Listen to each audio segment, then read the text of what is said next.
चलो बेटा kindly start कर लेते हैं यार। अस्सलाम वालेकुम। ये बेटा जो ऑनलाइन स्टूडेंट्स बैठे हैं, आपको मेरी आवाज आ रही है?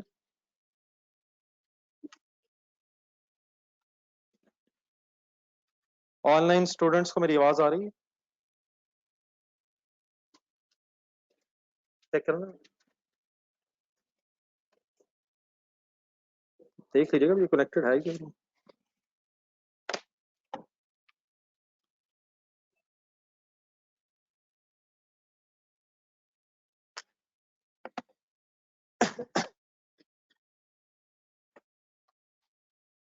ये मुबीन आवाज आ रही? क्या करूँ? ऑन क्या?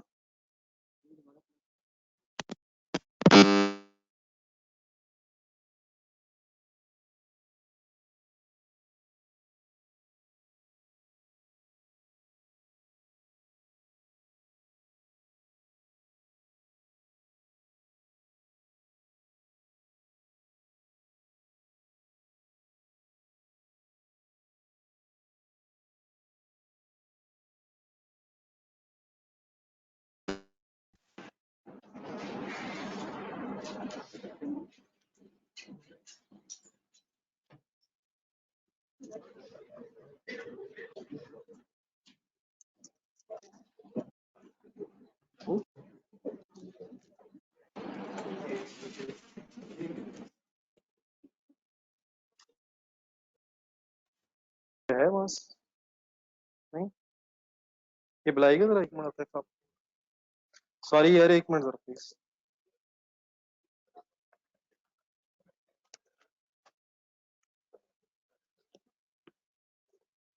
आप बेटा जो इस तरफ जा रहे हैं, काइंडली इधर आ जाओ। माय डियर इधर आ जा।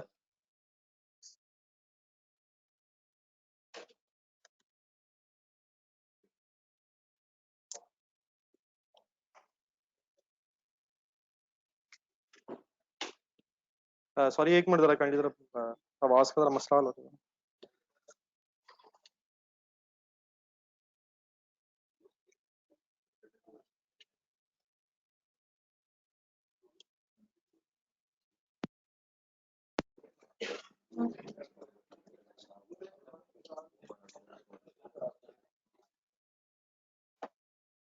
चेक कीजिएगा, इधर ऑनलाइन आवाज नहीं जा रही।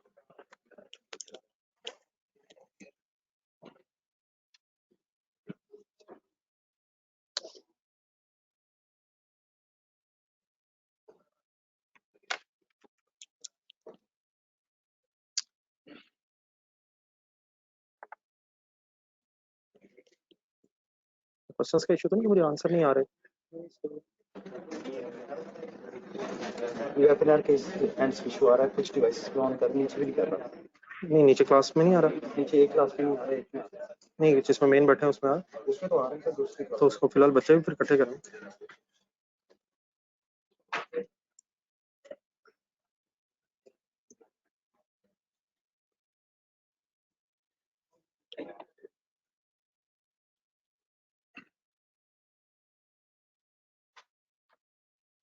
ज्वाइन द वेबिनार, नीचे ऊपर।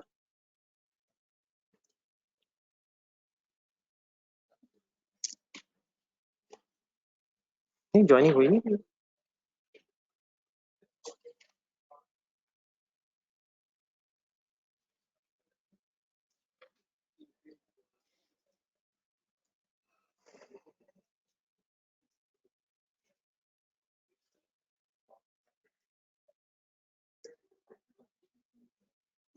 424 665 723।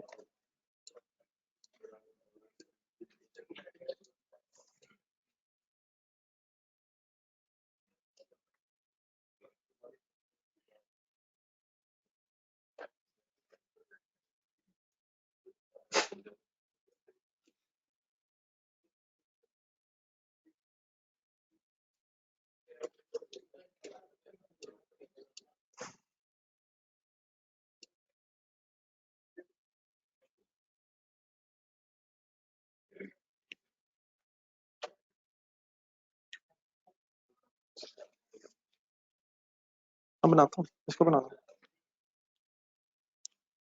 अब्दुल अहद अब आ गई है बस। अभी आई है?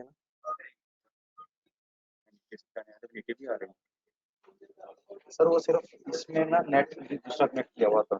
नहीं, अब जरा क्वेश्चंस खोल दो ना मेरा।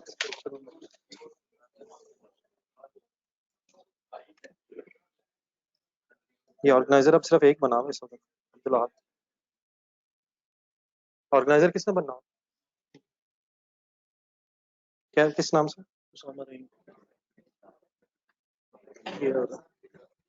एक मिनट, दो हैं। ये इस पे हमारा ही चल रहा है। हाँ जी कौन सा वाला करा? सर, एक ऊपर वाला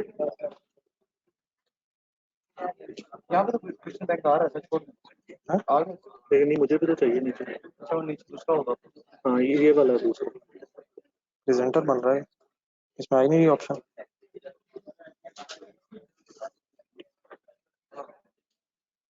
बस आप कह रहे हैं वाला बहुत छोटा आ रहा है यार, ये इसमें मुझे पढ़ा भी नहीं जाएगा।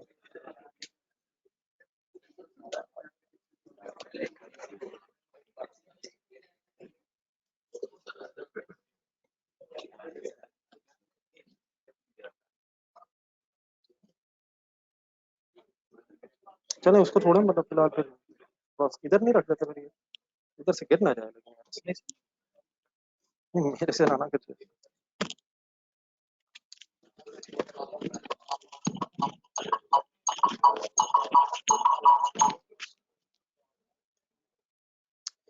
जी बेटा, ऑनलाइन स्टूडेंट्स को आवाज आ रही है मेरी? है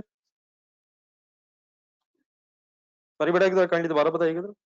ऑनलाइन जो हजरात मेरे सुन रहे हैं, आवाज आ रही है? चलिए ठीक है, ओके ठीक। चलिए, सॉरी फॉर इनकन्वीनियंस। कल वाला बेटा पेज जरा सामने रख लीजिएगा।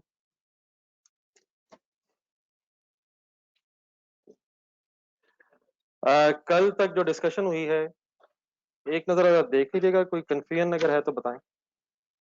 कोई कल से रिलेटेड क्वेश्चन हो किसी का?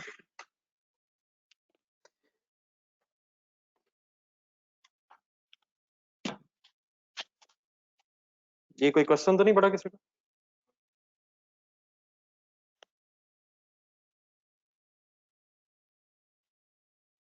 ये काइंडली 5 मिनट जरा चलते रहने, मैं बंद करवा देता हूँ। इसने ऊपर होना नहीं है ऐसे अब, या इस तरह ये वाला बंद करके दूसरा चला दो। जरा 5-10 मिनट जरा चलाते रहना, ताकि किसी पे डायरेक्ट हवा ना जाए। चलिए बेटा, फिर इससे आगे जरा डिस्कशन स्टार्ट करते हैं। कल डिस्कस क्या हुआ वैसे, एक नजर जरा रिवाइज कीजिएगा मेरे साथ। ट्रांजैक्शन नंबर 1 पढ़े जरा प्लीज। स्टार्ट लें। बिजनेस बेटा हमेशा कौन स्टार्ट करेगा? बिजनेस का कोई ऑनर होगा। तो हमारा ये बिजनेस ओनर ने कितने पैसों से स्टार्ट किया? फिर सेकंड पॉइंट में क्या हुआ? लोन लेने से कैश बढ़ जाएगा, लेकिन क्या वो कैश वापस भी करना होता है? क्या विद इंटरेस्ट वापस करना होता है? तो ब्रैकेट में बेटा फिर एक इंटरेस्ट रेट हमने अज्यूम किया। आगे बढ़े। पैसे इकट्ठे हो गए 13 मिलियन मिला के। फिर क्या किया? शॉप खरीदने के बाद क्या किया? फिर फर्नीचर खरीदने के बाद एम्प्लॉइज रख लिए, फिर मोबाइल्स खरीद लिए, फिर पॉइंट नंबर 7 में क्या किया? फिर पॉइंट नंबर 8 में कितने रुपए वाले मोबाइल कितने के बेच दिए? देयरफॉर हमें कितने रुपीस का प्रॉफिट हो गया? ना करे यार, ना करे, बहुत ऊंची होगी, कम कर दे बस, बहुत ऊंची है। 26 लाख रुपीस वाले मोबाइल, 26 लाख रुपीस कॉस्ट वाले मोबाइल अगर हमने बेटा 32 लाख रुपीस के बेचे, तो इसमें हमने 6 लाख रुपीस का प्रॉफिट अर्न किया। देन उसके बाद फिर फाइनली हमने एक लिस्ट बनाई, कुछ एक्सपेंसेस इनकर हुए, जिसका हमने एक टोटल कर लिया। ठीक है, अब इसी डिस्कशन से जरा हम आगे चलते हैं। जरा आइडियली एक नेक्स्ट पेज चाहिए जरा, लेकिन इस तरह कीजिएगा जरा नेक्स्ट पेज भी खाली छोड़ दें, और उससे एक अगले पेज पर जाएं। इस नेक्स्ट पेज मैंने खाली छोड़ा है, इस पर मैं कुछ वर्किंग कराऊंगा। जिन हज़ार का जरा फर्स्ट डे है, एक तो बड़ा काइंडली चेयर जरा नहीं प्लीज वो मैं उस तरफ करवा देता हूँ, इस पे क्रॉस लगाओ। ये आपके मट भाई इधर आ, आप इस तरफ कर, थोड़ा सा आगे कर लेना चाहिए। आप इस चेयर को उधर कर दें, आप इस तरफ आ जाए। ओह बेटा मैं इसलिए कह रहा हूँ कि जरा चेयर का गैप हो जाएगा, मतलब मुझे कोई इतराज नहीं हो। काइंडली प्लीज एक नेक्स्ट पेज खाली रख के आप थर्ड पेज पे आ जाए।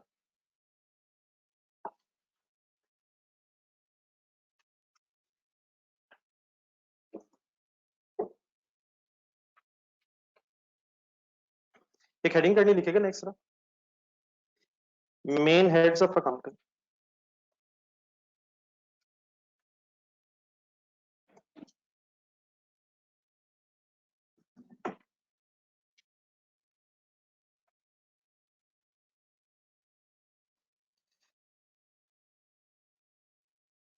ये बेटा जितनी बेटा अकाउंटिंग आप जिंदगी में पढ़ेंगे यहाँ से ऑनवर्ड्स, अकाउंटिंग में अगर कोई भी ट्रांजैक्शन हो तो वो 5 मेन हेड्स ऑफ अकाउंटिंग में क्लासिफाई हो जाती है।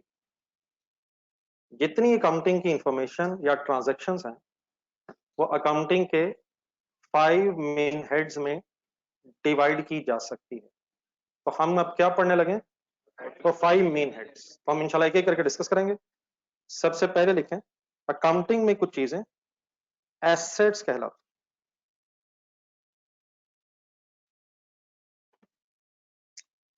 जी please, what is the first main head? Assets. Assets किसे कहते हैं, इसे जरा डिफाइन करें। नहीं वो बेटा उसकी सिंपल ट्रांसलेशन है, साथ साथ उसकी उर्दू में ट्रांसलेशन है।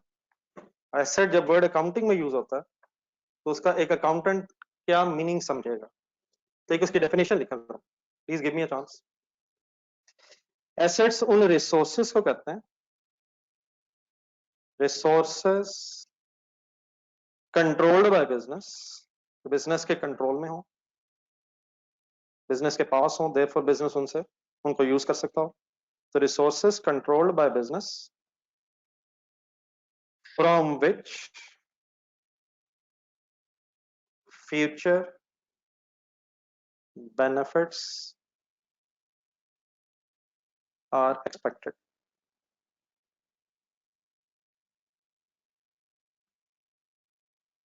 बिजनेस के वो रिसोर्सेज जो बिजनेस के कंट्रोल में हैं और उनसे फ्यूचर में बेनिफिट एक्सपेक्टेड हो, वो रिसोर्सेज क्या कहलाते हैं? एसेट्स कहलाते हैं। हर वो रिसोर्स जिससे फ्यूचर बेनिफिट्स एक्सपेक्टेड हैं उसे अकाउंटिंग में हम क्या कहेंगे? एसेट कहते हैं। बिफोर कि मैं आपको बिजनेस के हवाले से कुछ एग्जांपल्स बताऊं, सबसे पहले आप अपने पास ही सोचें, कुछ एसेट्स हैं आपके पास? एक हाथ में पेन है, यहीं से शुरू कर लेते हैं। Is this pen an asset? क्या ये आपको कोई फायदा देगा? रजिस्टर आपके पास है, आप में से कुछ हजरात, मेजोरिटी में भी हजरात बाइक्स पे अगर आए, इज बाइक एन एसेट? आपके पास अगर कोई कैश है तो क्या cash is an asset? Sir cash is an asset. अगर कोई बैंक में बैलेंस है, आप एक चेयर पे अगर बैठे हैं, अब बिजनेसेस के एंगल से जरा सोचें, अगर कोई बिल्डिंग है बिजनेस के पास, अगर कोई बिजनेस के पास लैंड है, कोई प्लॉट है, कोई मशीनरी है, कोई मोटर व्हीकल्स हैं, अपने कल वाले बिजनेस पे हैं, जरा पिछले पेज पे हैं।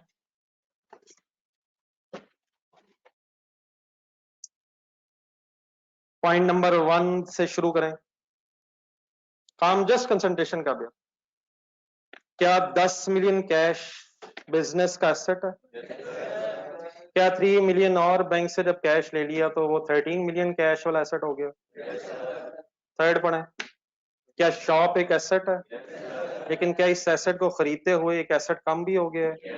कौन सा एसेट बढ़ के कौन सा कम हो गया? शॉप वाला एसेट बढ़ के कैश कम हो गया। नंबर 4 में जाएं, furniture, air conditioner, racks, electric equipment, ये सब क्या है? लेकिन अगर आपने कैश में परचेज किया तो कैश विल रिड्यूस, कम हो जाएगा सॉरी। देन उसके बड़ा आपने एम्प्लॉइज रखे, उनकी एक सैलरी है, क्या सैलरी भी एक एसेट है? तो सैलरी अभी रहने दे, आगे चलें। पॉइंट नंबर 6, मोबाइल्स जो आपने खरीदे, मोबाइल्स जो आपने खरीदे, क्या उनसे कोई फ्यूचर में बेनिफिट एक्सपेक्टेड होगा? उनको बेच के आप प्रॉफिट कमाएंगे। नंबर 8 में जाए, क्या बेचने से जो कैश मिल गया, क्या वो एसेट में इंक्रीज हो गया? लेकिन क्या बेचने से मोबाइल्स कम हो गए? तो मोबाइल्स वाला एसेट कम होके कैश वाला एसेट बढ़ गया। और नंबर 9 में तो हमने किस चीज की लिस्ट बनाई हुई है? ये कोई एसेट्स की लिस्ट नहीं है, ये एक्सपेंसेस की लिस्ट है। तो please what is the definition of an asset? अब देख के बोलना।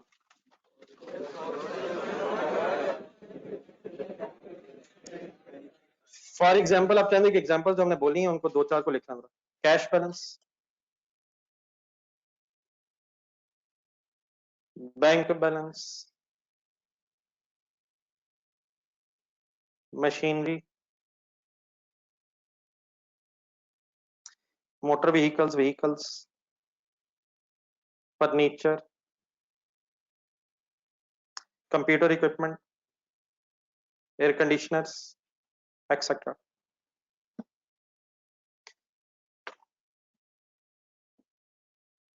Any confusion? चलो आगे, जीडीए चलो आगे sir, online students as well. Then बेटा second main accounting head is, business में फिर कुछ एसेट्स के साथ साथ समटाइम्स लायबिलिटीज भी होती हैं।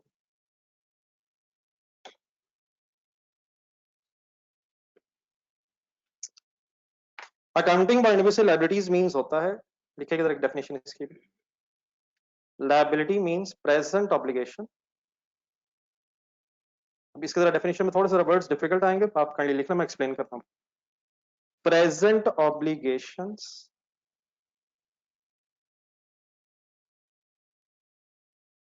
settlement of which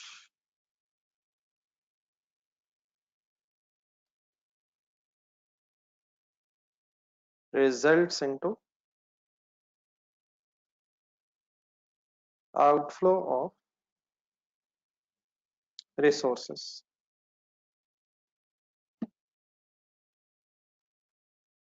ठीक है, इनकी बहुत सी टेक्निकल डेफिनेशंस अभी आगे जाके और हम एक्सप्लेन करेंगे, लेकिन फिलहाल आपको किन वर्ड से पता होना चाहिए, काइंडली बस इन पे फोकस रखिएगा।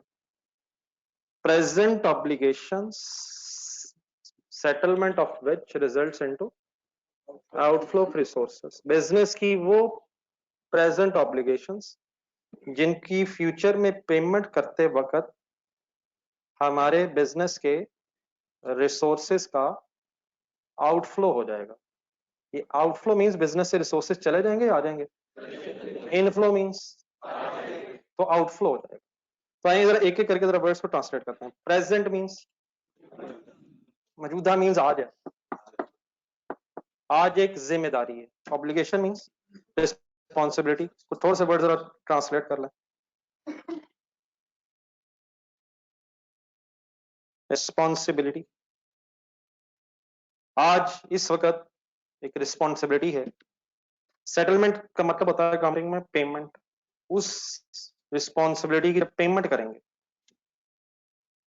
तो सेटलमेंट ऑफ विच, उसकी पेमेंट करेंगे तो क्या होगा? बिजनेस के रिसोर्सेज का आउटफ्लो हो जाएगा। और फिलहाल आप रिसोर्सेज एग्जांपल कैश से रखें। कैश रिसोर्सेज में इंक्रीज हो जाएगा या डिक्रीज हो जाएगा? आउटफ्लो मींस डिक्रीज आ जाएगा।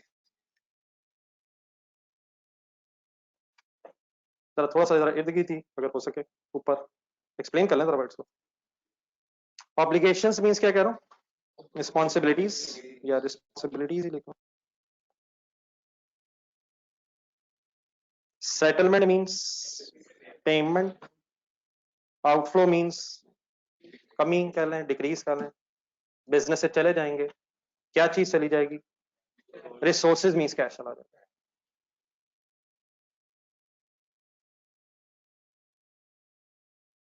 तो एक ऐसी रिस्पॉन्सिबिलिटी जिसकी पेमेंट करते वक्त, जिसकी जब कभी पेमेंट करेंगे उस वक्त बिजनेस का कैश अगर डिक्रीज होना है, तो ऐसी लायबिलिटी को, ऐसी रिस्पॉन्सिबिलिटी को क्या कहते हैं? लायबिलिटी। अब आए जरा कल वाली एग्जांपल में, तो हमारे बिजनेस की लायबिलिटी भी है। पढ़ के देखते हैं ना सर, क्या हो गया सर? क्या ओनर के 10 मिलियन से बिजनेस स्टार्ट करने से बिजनेस की कोई लायबिलिटी बनी सर? नंबर 2 पढ़ा। क्या बैंक से अगर हमने 3 मिलियन कैश ले लिया है तो ये 3 मिलियन तो कैश एसेट है? एसेट है सर? क्या ये 3 मिलियन जो कैश आएगा ये एसेट है? लेकिन क्योंकि इस कैश को वापस करना है तो क्या ये कैश एसेट के साथ साथ हमारी लायबिलिटी भी है? क्या ये पैसे हमने कमाए हैं या उधार लिए हैं? तो यकीनन जो पैसे आप पकड़ेंगे क्या इन पैसों से कोई फ्यूचर में फायदा होगा? तो ये एसेट है। लेकिन क्या ये पैसे अगर आपको वापस करने हैं तो लायबिलिटी भी है? तो is loan from bank an example of a liability? Loan from friend, तो लोन अगर आप किसी से लें तो that is an example of a liability. बाकी पॉइंट्स आप पढ़ें, बताएं कि और भी लायबिलिटी है। शॉप भी तो एक लायबिलिटी है। हाँ एक बात, एक अभी वर्ड आया था, अगर बेटा फॉर एग्जांपल एक महीना गुजर जाए, ये पॉइंट नंबर 2 पे रहेगा लोन वाले पे। अगर लेट्स से एक महीना गुजर गया और आपने उस महीने का इंटरेस्ट पे नहीं किया तो क्या फिर उस महीने के एंड पे हमारा इंटरेस्ट भी लायबिलिटी हो जाएगा? लेकिन शायद हमने क्या अज्यूम किया, पॉइंट नंबर 9 पढ़े। पॉइंट नंबर 9 में फिर जरा क्लियर कर लें। Let's assume interest on loan paid, अगर ये पेड ना हो, एक पेड जरा वर्ड लिखेगा 9 पॉइंट नंबर 9 में आकर। फर्ज करें महीने के एंड पे हमने जो महीने का इंटरेस्ट बनता था वो पे कर दिया, तो क्या पे कर देने से तो फिर लायबिलिटी नहीं बनी? अगर क्या ना होता तो इस इंटरेस्ट ने भी लायबिलिटी बन जाना था। तो उसको इंशाल्लाह अदर फिर डिस्कस करते हैं। फिलहाल काइंडली पेड लिख ले सब में, तो बताएं इसके अलावा कोई लायबिलिटी तो नहीं फिर हमारी? सैलरी की भी लायबिलिटी कब बन जानी थी, तो उसके साथ भी पेड लिख लेते हैं। इस तरह से करें मेरा ख्याल फाइनली अगर हम उस तरफ ना कहीं चले जाएं, फिलहाल पॉइंट नंबर 9 के साथ में इंकर्ड के साथ ही लिख लें एंड पेड, सबके साथ इंकर्ड एंड पेड जरा ऊपर लगाना। पॉइंट नंबर 9 में फिलहाल क्या अज्यूम करें, इंकर्ड का कल मैंने क्या मीनिंग बताया था? सेंटेंस की ट्रांसलेशन सुने, पहले महीने में फॉलोइंग एक्सपेंसेस हुए और पे हो गए, अब मैं ये कहना चाह रहा हूं। लेकिन फर्स्ट करें बेटा इनमें से कोई भी एक्सपेंस अगर हो जाए और वो पे ना किया गया हो तो क्या फिर वो लायबिलिटी बन जाता? लेकिन मैंने फिलहाल जरा बात फिलहाल आसान रखें जरा, लेट्स अज्यूम कि हमने पे कर दिया है, देयरफॉर इस एग्जांपल में सिर्फ कौन सी लायबिलिटी है फिलहाल? Loan from bank. और किसकी लायबिलिटी हमने अदा कर दी है अगर कर दिया तो? ठीक है, पर ठीक है बाकी हम अभी अज्यूम ना करें, आए जरा नेक्स्ट पेज पर। तो फिलहाल कहने बस एक एग्जांपल यहां से ऑनवर्ड्स याद रखें, loan from bank.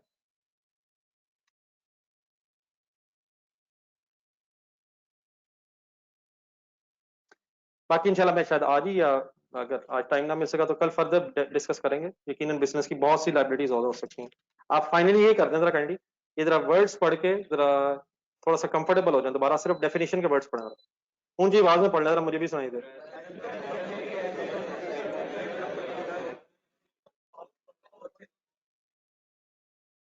Present obligation settlement of which results into outflow of resources. Any confusion up to here? Number 3. Then मेरा थर्ड नंबर, बिजनेस में फिर कुछ इनकम्स भी होती हैं।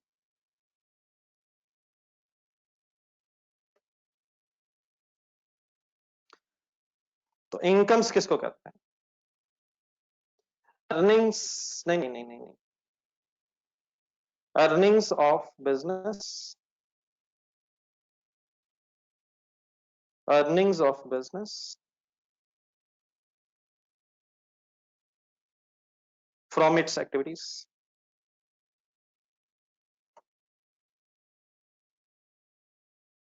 बिजनेस की एक्टिविटीज से जो हम कमाते हैं, जो कमाई करते हैं, जो अर्निंग्स करते हैं, उनको क्या कहते हैं? Business incomes. पढ़िएगा जरा एक दफा क्या लिखा। समझने के लिए वापस एग्जांपल में आ रहे हैं, प्लीज बार बार आना है, आपने भी अपने पेज पे बार बार आए, जहां जरूरत पड़े कुछ एक्स्ट्रा चीजें अगर लिखनी पड़ती हैं तो पहले लिख कंफर्टेबल हो जाए।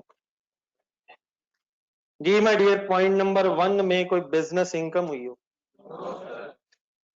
पॉइंट नंबर 2 में तो हो गई है, तो सभी पैसे आ गए हैं, लेकिन कमाई नहीं है, कमाई नहीं है, वापस करने हैं। ये पैसे जो आए हैं हमारे अपने नहीं है, ये तो वापस करने पड़ने हैं, ये तो रिस्पॉन्सिबिलिटी है, हमने वापस अदा करनी है, तो ये लायबिलिटी है, ये कमाई नहीं है पैसे। कौन से पैसे इनकम है जो कमाएंगे? नंबर 3 में कोई इनकम, शॉप इनकम है यार। नंबर 4, नंबर 5, ढूंढे कहाँ इनकम, किस अमाउंट का नाम इनकम है? नंबर 8 में आ जाए, नंबर 8 पे आ जाए, इनकम ढूंढे। 26 लाख इनकम है या 32 लाख और 6 लाख इनकम है?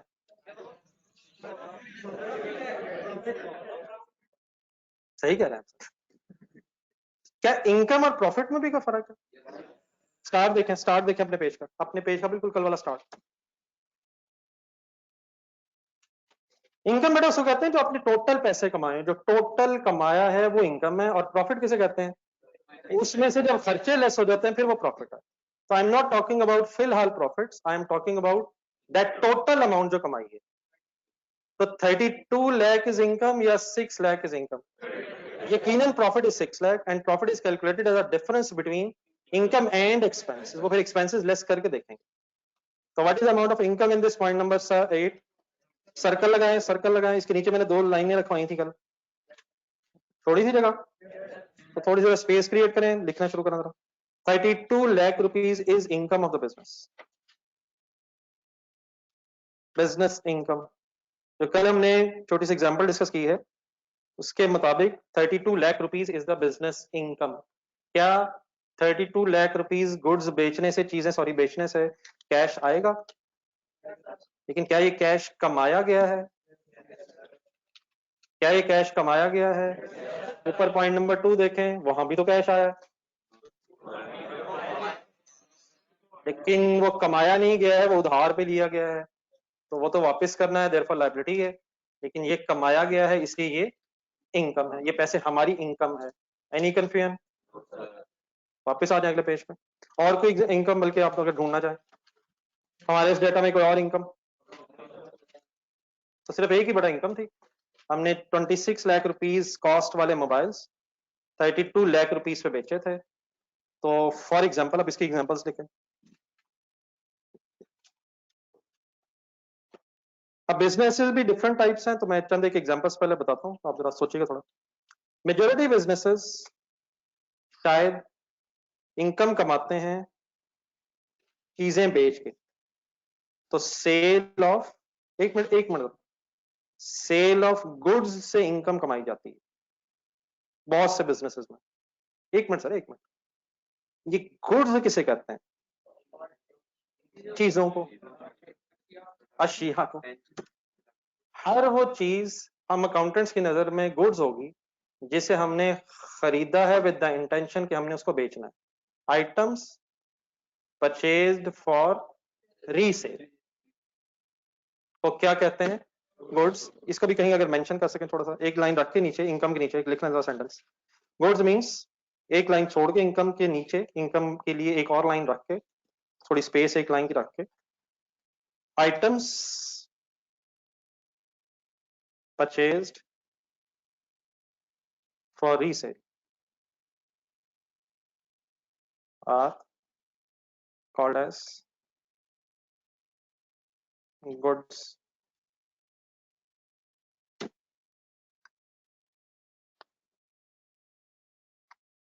क्या हर चीज जो खरीदी है वो गुड्स है? अपने बिजनेस में जाए जरा, जो फर्नीचर खरीदा है वो भी तो गुड्स हैं, जो एयर कंडीशनर लिया है वो भी गुड्स हैं, जो शॉप ली है वो भी गुड्स हैं। अगर आपका फर्नीचर बेचने का बिजनेस हो तो फर्नीचर गुड्स है। अगर आप गाड़ियों का शोरूम है आपका तो वो गाड़ियां गुड्स हैं। हमारे इस केस में गुड्स क्या है? मोबाइल्स। तो बहुत से बिजनेसेस क्या करते हैं? गुड्स बेच के इनकम कमाते हैं। अब याद रहेगा प्लीज वर्ड। तो एक एग्जांपल क्या होगी? सेल ऑफ गुड्स से इनकम कमाई जाती है। देन कोई अगर कोई एजुकेशनल इंस्टीट्यूशन मींस कॉलेज को ज़हन में लाए, इसकी इनकम क्या है? Fees income. अब यहाँ कोई ऐसी चीजें तो नहीं बेची जा रही, सर्विसेज से क्या कमाया जा रहा है? Fees income, service fee income करना। अगर आपका कोई प्लाजा है और आपने उसे रेंट पे दिया हुआ है, रेंट इनकम।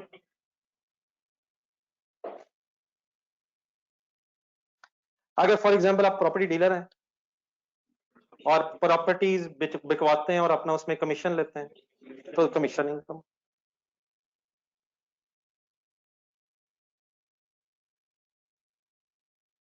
बैंक से मिलाएं, बैंक सब लोन देते हैं लेकिन कमाते क्या हैं? उसकी इंटरेस्ट इनकम।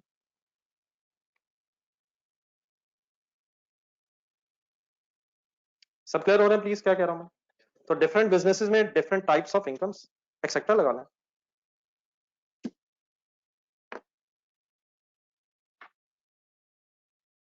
क्लियर हो गया please?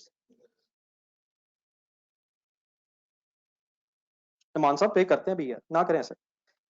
Relax relax, Aahista Aahista में साथ साथ चलें प्लीज। इंशाल्लाह सब चीजों के क्वेश्चंस, सब चीजों के आंसर्स आ रहे हैं जी। बेटा यहां तक कुछ इनकम्स क्लियर हो गई? एक नजर रिवाइज करें तीनों डेफिनेशंस।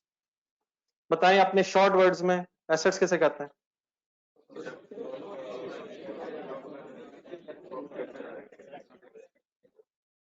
लायबिलिटीज किसे कहते हैं?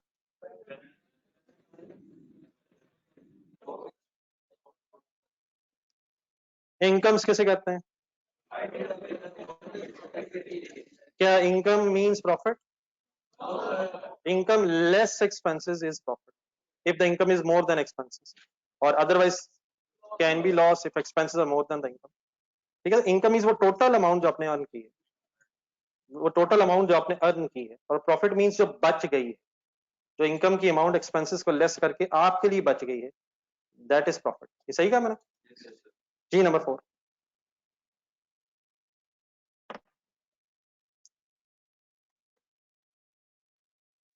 देन बेटा फिर बिजनेस में एक्सपेंसेस भी होते हैं।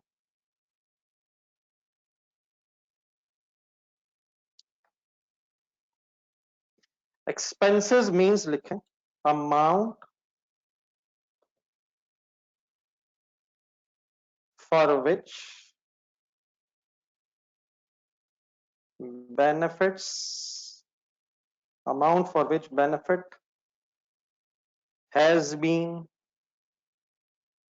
obtained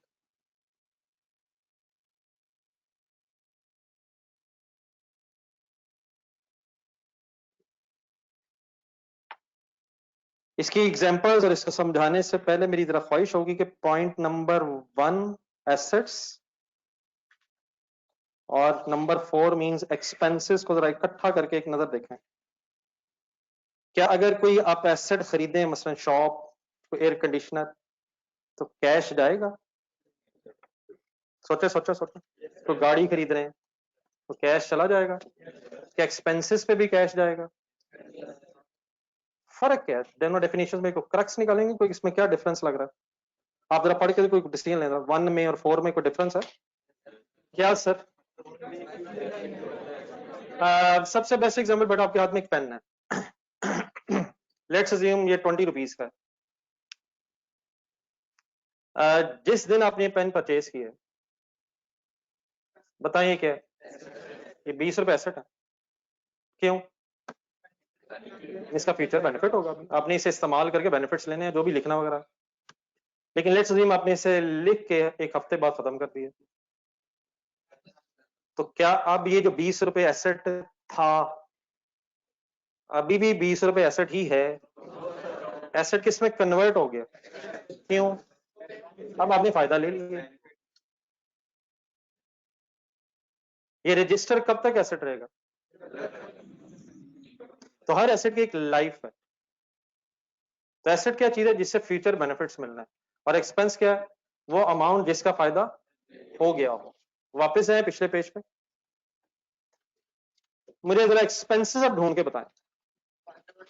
पॉइंट नंबर 1, एकदम जज्बाती ना हो, पूरा पढ़ के नीचे जाए। Point number 1, yes no please. Number 2, क्या चीज यस? लोन इज यस या something else is yes?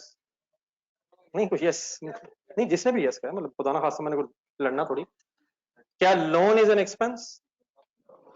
Sir जी loan is an expense, loan is a liability. हाँ क्या इज एन एक्सपेंस? वो फिर 11 नीचे डिस्कस कर लेते हैं, शायद नीचे आ गया था। तो पॉइंट नंबर 2 में loan is an expense. Number 3 shop is an expense, shop is an expense, cash is an expense. Sir जी हाँ ये जरूर है, एक एसेट कम होके दूसरा एसेट बढ़ रहा। क्या ये जो आपने 60 लाख की शॉप खरीदी है, इसका फायदा हो गया है या अभी फ्यूचर में होगा? तो ये कैश एक और एसेट पे लग गया, तो अभी आपने इस कैश का शॉप की फॉर्म में फायदा हासिल करना है। What is an expense in point number 3? हिम्मत करनी है सर जी, हिम्मत करनी है, कंसंट्रेट करें। नंबर 4, नंबर 4, 5, यस नो, पढ़ तो नहीं अभी। नंबर 5 में नहीं, अभी तो रखे थे एम्प्लॉय, अभी रखे थे, वो नीचे कवर हो जाएगा। नंबर 6, सॉरी ठीक है नंबर 6। नंबर 7, अच्छा इसको जरा हम कोशिश कर लें अगर, शायद क्योंकि ये जरा वो बात जो मैंने अभी शायद की फर्दर क्लियर हो जाएगी। यकीनन जिस दिन आप बैनर लगा रहे होंगे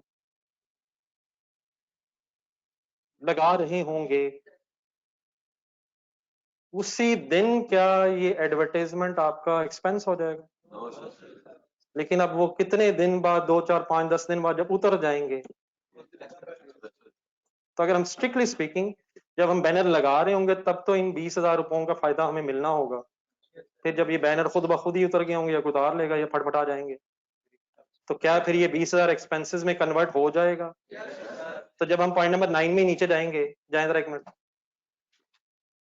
जब भी मैं आपसे कहूंगा कि इस डेटा से मुझे टोटल एक्सपेंसेस बताएं, तो क्या पॉइंट नंबर 9 के साथ साथ अब उसमें हमने एडवर्टाइजमेंट नहीं लिखा था? क्यों नहीं लिखा था? क्योंकि हम ऊपर पहले उसे डिस्कस कर लिया था। लेकिन जब हम and of the month expenses total कर रहे होंगे तो 1,13,000 में 20,000 इंक्लूड करेंगे? सर जी करेंगे सर। क्यों करेंगे? क्योंकि अब महीने बाद शायद वो अमाउंट एक्सपेंस में कन्वर्ट हो गई। ये मेरे वर्ड समझ आते हैं? वापस जाएं 8 पे, पॉइंट 8, बल्कि इसको अगर काइंडली हम जरा लिंक कर लें पॉइंट नंबर 6 में, सॉरी जाएं पहले। ये जो मोबाइल्स खरीदे हैं 30 लाख के, ये भी तो एक्सपेंस ही है।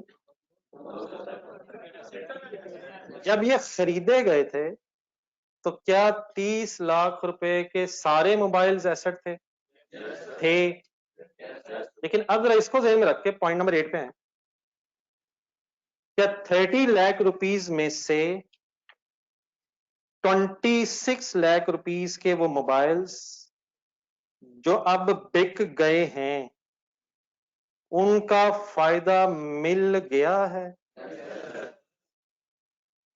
तो ये जो 26 लाख रुपया वाले मोबाइल हैं जो बिक गए हैं, क्या अब ये हमारा एसेट है या हमारा रिमेनिंग एसेट 4 लाख रुपीस के मोबाइल रह गए हैं?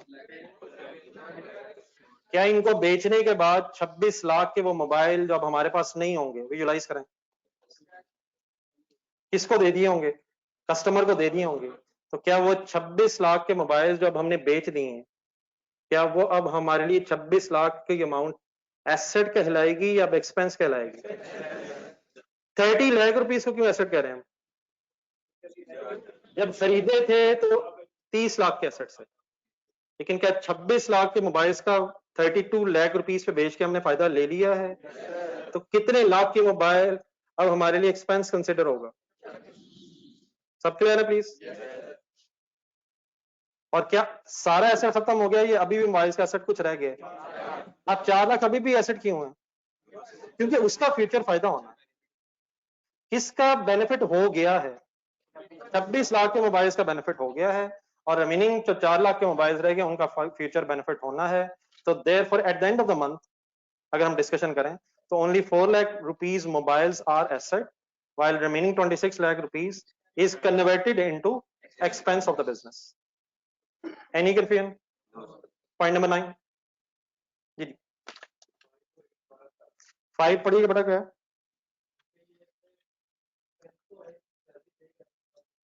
बेटा असल में हुआ ये है, मतलब पॉइंट नंबर 5 में मैंने आपको लिखवाया है कि हमने लोग रख लिए हैं और उनसे एग्री होगी सैलरी ये, तो शायद बेटा जिस दिन एग्रीमेंट हुआ है उसी दिन ये 50,000 अभी एक्सपेंस नहीं है। और एक मिनट और पॉइंट नंबर 9 पे आइएगा जरा, रजिस्टर में देखें।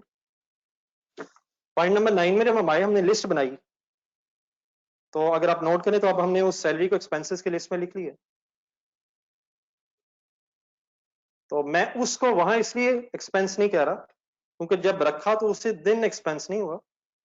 हाँ, जब पीरियड गुजर गया तो एक्सपेंसेस में हमने इंक्लूड कर लिया हुआ है। क्या इस 50,000 में वो 50,000 भी शामिल करूं या ये वही 50,000 है महीने बाद? ठीक है, या कुछ क्वेश्चन और था? नहीं, वो तो मैं कर देता हूँ, 5 हो गए। 8 वाला हुक्म करें सर? नहीं चले, मैं दोबारा बोल दूं, लेकिन उसको फिर आप लिंक करें नंबर 6 के साथ। 8 को नंबर 6 से लिंक कर लेता हूं। अच्छा बेटा, किसी भी और का क्वेश्चन अगर हो ना तो आप सब लोग सुने, मे बी आपके जहन में भी कोई अगर कंफ्यूजन हो तो शायद उससे दूर हो जाए, तो काइंडली सब लोग कंसंट्रेशन सुने। आपको अगर क्वेश्चन नहीं भी है तो आप भी प्लीज ध्यान से सुने, शायद किसी के क्वेश्चन के आंसर के साथ साथ आपकी भी अगर कोई कंफ्यूजन हो मे बी रिजॉल्व हो जाए। तो पॉइंट नंबर 6 बेटा क्या था कि हमने 30 लाख रुपीस के मोबाइल्स खरीदे सेल करने के लिए। तो अगर हम विजुलाइज करें वो लम्हा जिस लम्हे ये 30 लाख के मोबाइल्स आ रहे थे और हम उन्हें अपने रैक्स में अगर रख रहे थे, तो वो सारे के सारे मोबाइल्स फिलहाल हमारा एसेट था, क्योंकि हमें इन मोबाइल्स को फ्यूचर में बेच के प्रॉफिट होना है अभी। ठीक है, लेकिन अब नंबर 8 में आ गए। सपोज हमने अज्यूम किया महीना कंप्लीट हो गया, इस महीने को हमने अपने डिस्कशन का बेस बनाया हुआ। तो लेट्स अज्यूम इस फर्स्ट मंथ में 30 लाख रुपीस में से 26 लाख रुपीस के मोबाइल हमने 32 लाख रुपीस पे बेच दिए। क्या 32 लाख rupees is income of the business? Sir जी, income of the business sir. अब क्या इसमें प्रॉफिट 6 लाख है? तो प्रॉफिट आता कैसे? इनकम और एक्सपेंसेस। तो क्या अब ये 26 लाख वाकई एक्सपेंस है? क्या इस 26 लाख रुपए के मोबाइल्स का फायदा हमने जो लेना था वो ले लिया है? तो उस 30 लाख में और इस 26 लाख रुपए में जो 4 लाख रुपए का अभी भी डिफरेंस है, ये क्या है? ये वो मोबाइल्स हैं जो भी अनसोल्ड पड़े हैं, और क्या इन्हें फ्यूचर में बेच के कोई फायदा मिलेगा? तो एक चीज कब तक एसेट है? जब तक उसका बेनिफिट ना मिल जाए। एक अमाउंट कब तक एसेट कहलाएगी? और अब वो कौन सी बस अमाउंट रह गई है मोबाइल्स के अगेंस्ट जिसका हमें फ्यूचर बेनिफिट मिलना है? 4 लाख रुपीस या 30 लाख रुपीस? सीक्वेंस में अगर हम चलें तो यकीनन 30 लाख रुपीस के मोबाइल हमारा एसेट थे, लेकिन मंथ एंड तक आते आते 26 लाख रुपीस के मोबाइल्स की कॉस्ट अब हमारे एसेट्स में से निकल के एक्सपेंसेस में आ जानी चाहिए। हाँ, जो अभी भी 4 लाख रुपए के मोबाइल पड़े हैं वो स्टिल हमारा एसेट है। What is an asset? जिससे फ्यूचर बेनिफिट मिलना हो। और कौन सी अमाउंट एक्सपेंस बन जाती है? जिससे बेनिफिट ले लिया हो। क्लियर हो गया पॉइंट? कोई और कंफ्यूजन किसी की? एम्प्लॉइज बड़ा एसेट तो ठीक है आपकी बात, लेकिन डेफिनेशन में आएगा जरा एसेट्स की। इसमें वर्ड होता है कंट्रोल्ड, इसमें वर्ड मैंने लिखा था कंट्रोल्ड। यकीनन मोबाइल एम्प्लॉइज से आपको बेनिफिट्स तो मिलते हैं, लेकिन जो एम्प्लॉइज होते हैं ये हमारे उस तरह से कंट्रोल में नहीं होते। मतलब जो एसेट्स होते हैं वो हमारे नाम हो जाते हैं। जरा कोशिश करिएगा सारे, जरा शॉप हमारे नाम है सर, एयर कंडीशनर, ये सब हमारे हैं। अगर हम एक एम्प्लॉय को अपने बिजनेस में एम्प्लॉय रख लें, एक पर्सन को एम्प्लॉय रख लें, तो क्या हमारा हो जाएगा? वैसे हमारा नहीं हो जाएगा, वक्ती तौर पे आएगा, सर्विसेज देके चला जाएगा। तो एम्प्लॉय हमारे कंट्रोल में नहीं होता। वो अगले दिन आए ना आए, मैं छोड़ के जा रहा हूं, उसकी चॉइस है। तो क्योंकि कंट्रोल्ड नहीं है, किस पे कंट्रोल नहीं है? ये समझ आता है सर थोड़ा? वैसे ये बहुत डिटेल बहस हमने स्टार्ट कर ली है।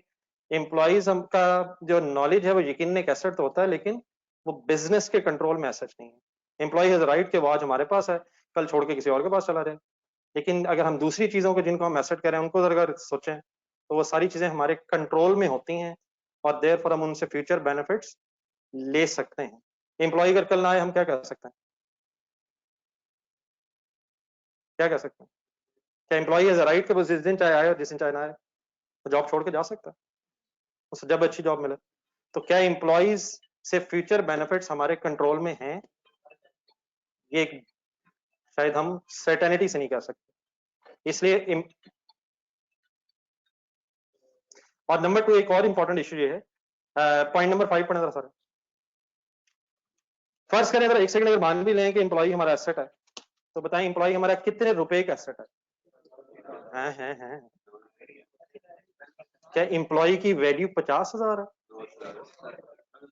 ये तो उसकी सर्विसेज की वैल्यू, एक महीने की सर्विसेज की वैल्यू 50,000 है। मेरा ख्याल है सबसे पहले हम कोई एम्प्लॉय बन जाए जरा एक मिनट। आपको फर्ज करें किसी ने 2 लाख रुपए पे सैलरी पे रख लिया, तो क्या आपकी वैल्यू 2 लाख रुपए? 2 लाख क्या है? आप जो महीना काम करेंगे उस सर्विसेज की वैल्यू 2 लाख है। तो बंदे की वैल्यू कितनी है? इस पे एक लंबी बहस है। तो why employ is not recorded as an asset? दो चीजें वैसे तो मेरा ख्याल इससे ज्यादा हम बहस नहीं करेंगे, लेकिन 2 चीजें। नंबर 1, एक तो एम्प्लॉय कंट्रोल में नहीं है, ये बात समझ आती, कंट्रोल में नहीं है। और नंबर 2, अगर फर्ज करें मान भी लें कि हम उसे जकड़ लेंगे, उसे कोई एग्रीमेंट करवा लेंगे, तो वो कितने रुपए का मोबाइल है, सॉरी एम्प्लॉय कितने रुपए का है, उसकी सर्विसेज की वैल्यू है, उसकी वैल्यू नहीं है। ये एक सेकंड जरा शॉप देखें जरा, ये शॉप के साथ 60 लाख रुपीज आ रहा है, क्या ये शॉप की वैल्यू है? तो शॉप को तो वैल्यू लगाई जा सकती है। पॉइंट नंबर 6 देखें, क्या ये मोबाइल्स की वैल्यू है? पॉइंट नंबर 4 देखें, क्या ये एयर कंडीशनर्स की वैल्यू है? तो चीजों को तो वैल्यू लगाई जा सकती है, लेकिन शायद इंसानों को कितनी वैल्यू दें? आप बताएं आपकी कितनी वैल्यू? नहीं एक मिनट सर, एक मिनट आता, डिबेटेबल इशू, और इंशाल्लाह इसकी डिबेट फिर FA2 वगैरह में कभी जिंदगी रही है, आप आगे जाके करेंगे। स्लेव होते थे, हुक्म करें स्लेव अब कितने हैं? क्या खुदा ना खासा स्लेव होना चाहिए? बात आगे बढ़ा लें या पॉइंट नंबर 5 में फाइनली कहते हैं हमने स्लेव्स रखे हैं? सर जी खुदा का नाम, सर जी स्लेव्स को ट्रांसलेट करें उर्दू में सर, तो गुलामी रहने दें सर। हाँ हम एम्प्लॉइज के वाले सब कोई बहस नहीं करेंगे। जी ये एम्प्लॉइज का बता नहीं, रिक्वेस्ट बस 2 इश्यूज एम रख लें, बाकी अभी इस वक्त हमारे लेवल की भी डिस्कशन नहीं है। मैंने थोड़ा सा इसलिए ट्राई किया है कि थोड़ी सी बात समझ आती, तो काइंडली एम्प्लॉइज और गुलामी, अकाउंटिंग को शुरू में इतना बदनाम ना करें जी। बस एक मिनट सर, ये आ रहा हूँ, बच्चा पहले पूछ बैठ। ये बेटा आप जो बहसों में पड़ गए हैं यकीन नहीं आपने करनी है, लेकिन ये आज की नहीं है, 2 महीने बल्कि क्या बेटा, वो तो कई कई दिन बिल बोर्ड्स लगे रहते हैं और वो लंबे अरसे कंपेन चलाते हैं। तो ये बहस इंशाल्लाह एडवर्टाइजमेंट की FA2 में, कम से कम FA2 में। और अभी फिलहाल हम कहाँ हैं? इंट्रो के सेकंड डे में, और मल्टीनेशनल बिजनेस अभी बहुत दूर है। आज हमने अभी दुकान खोल ली है, लेकिन आपने मल्टीनेशनल बिजनेस बनाने हैं, उसमें कोई शक नहीं। आहिस्ता आहिस्ता, नो नो पूछे मुड़ मुड़ के नहीं देखना भाईजान, उसका दिल किया मैंने, मेरा मामला बिल्कुल आपका एक कंसर्न बिल्कुल बजा है, इसलिए फटाफट करें इंट्रो, फटाफट करें FA1 FA2, आपका शदीद इंतजार हो रहा है मार्केट में, मल्टीनेशनल कंपनी वेट कर रही है हमारा। जी सर ठीक है, अगर कोई क्वेश्चन जेब में आया करे तो पूछ लें, लेकिन डेफिनेटली शायद अभी फिलहाल हमें कहीं ना कहीं ब्रेक लगानी है। छोटी छोटी बातें अगर हम सही अंडरस्टैंड कर पाएंगे तो यकीनन बड़ी बड़ी बातों का कोई इश्यू नहीं है। आई होप के हो गया सर। एक्सपेंसेस की एग्जांपल्स लिखें, आपसे गुजारिश है चंद एक आसान आसान बताएं सर जी एक्सपेंसेस की एग्जांपल्स। सर जी का लिस्ट बना ली, को 2-4 वहीं से बता दें यार। सैलरीज, इलेक्ट यूटिलिटी बिल्स लिखें जरा बड़े। जी सर क्यों नहीं सर, लिखेंगे तो होगा नहीं। यूटिलिटी बिल एक बड़ा वर्ड होता है जिसमें इलेक्ट्रिसिटी, वाटर और गैस ये इकट्ठे हो जाते हैं, यूटिलिटीज कहलाती हैं। नहीं, एक मिनट जरा, यूटिलिटीज फाइनल करना है। सैलरीज के लिए दिहाड़ीदार जो मजदूर अगर रखे हो उसके लिए वेजिस वर्ड भी होता है, तो सैलरी एंड वेजिस। रेंट बेटा एक्सपेंस है, लेकिन रेंट कब एक्सपेंस है? अगर आपने किराए पे कोई बिल्डिंग ली हो, लेकिन अगर आपने दी हो तो वही रेंट इनकम भी हो जाएगा जी। और इसके अलावा बताएं सर जी, पता है आपको? इंटरेस्ट, चलें आवाज आई है, आनी चाहिए 2-3 और आवाज। इंटरेस्ट एक्सपेंस अगर आपने लोन लिया हुआ है, और कॉस्ट ऑफ सेल। जिन हजरात ने पहले जिंदगी में कभी अकाउंटिंग पढ़ी है, लेफ्ट हैंड खाली है, यूं बैठ जाए, ना करिए, क्यों शर्मिंदा करते हैं कॉस्ट ऑफ सेल? कौन सा? नहीं, एक दफा बता दीजिएगा, मैं भी गौर से देख लूँ, मैं कल पढ़ के आऊँ। इंटरेस्ट एक्सपेंस माय डियर, और एंटरटेनमेंट चले, और रिपेयर्स, ठीक है। एडवर्टाइजमेंट एक्सपेंस, रिपेयर एक्सपेंस,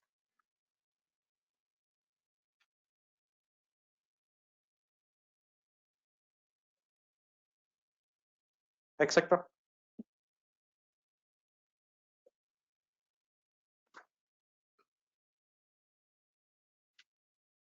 नहीं, अभी सब ऐसी बात नहीं है। इन शॉर्ट अभी ना पहुंचे, अभी हम शायद कंक्लूजन ड्रॉ करने की पोजीशन में नहीं। अभी तक जो बातें हुई हैं वो ये है कि वो अमाउंट जिसका फ्यूचर बेनिफिट है दैट इज एन एसेट, और वो अमाउंट जिसका फायदा हो गया है, बताएंगे वो क्या है? वो एक्सपेंस है। और अभी सब आपने ये जो एक्सपेंस लिखा है, मैं जरा इंशाल्लाह कुछ दिन बाद डिस्कस करता हूँ जी। माय डियर, हमारी आज की मेन हेडिंग क्या थी जिसको हम पढ़ रहे हैं? तो देयर आर 5 मेन हेड्स। 4 जरा मेरी तरफ देख के बोलने की कोशिश करें, कौन से हो गए?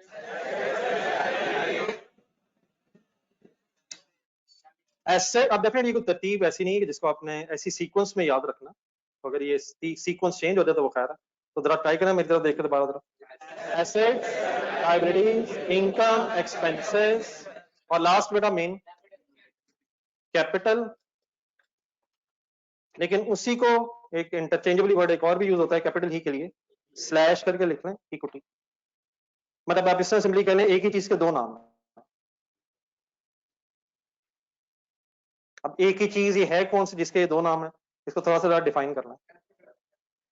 कैपिटल या equity means amount of business, sorry amount of owner in business.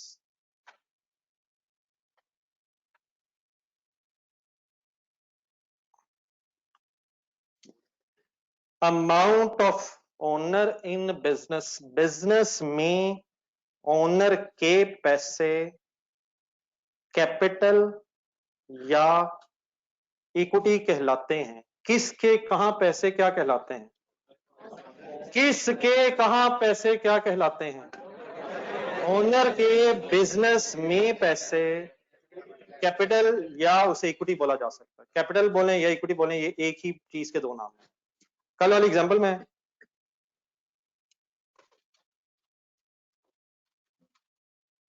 पूरी लिस्ट पढ़े, 1 2 3 4 5 6 7 8 9 10, 10 तो है नहीं बल्कि। बताएं ओनर ने, ओनर के कितने पैसे इस बिजनेस में लगे हुए हैं? और 3 मिलियन लोन भी तो है ना यार, ओनर के पैसे नहीं है, वो बैंकों के पैसे हैं, वो उधार है, वो लाइबिलिटी है। अगर किसी से आपने उधार पे पैसे दिए हो तो कैपिटल नहीं है, वो लाइबिलिटी है। कैपिटल किसका नाम है? फर्ज करें अगर बिजनेस को जरूरत पड़े और ओनर 20 लाख और इन्वेस्ट कर दे, 10 लाख उसने पहले लगाया, फिर जरूरत पड़ी 20 लाख उसने खुद और इन्वेस्ट कर दिया, तो यकीनन अब कैपिटल कितना हो गया? लेकिन ओनर के पैसे जो बिजनेस में लगे हो वो कैपिटल कहलाते हैं। हमारी इस आसान से डिस्कशन में कितना कैपिटल है? 10 मिलियन कैपिटल है। बाकी पूरी लिस्ट पढ़े, कोई और कैपिटल तो नहीं है? देख लें तसल्ली करना।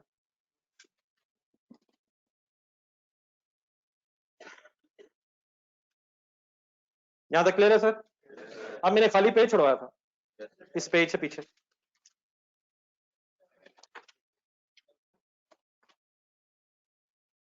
अब मुझे इस खाली पेज पे अपने दो वर्किंग्स करवानी है। पहली वर्किंग लिखें आपने। सबसे पहले ये जो हमने एग्जांपल एक छोटी सी पढ़ी है, इससे बिजनेस का प्रॉफिट कैलकुलेट करवाना।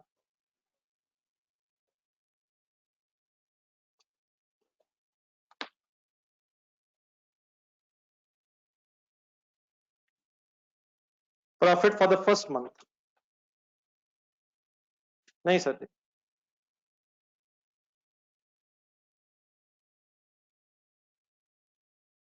Profit for the first month.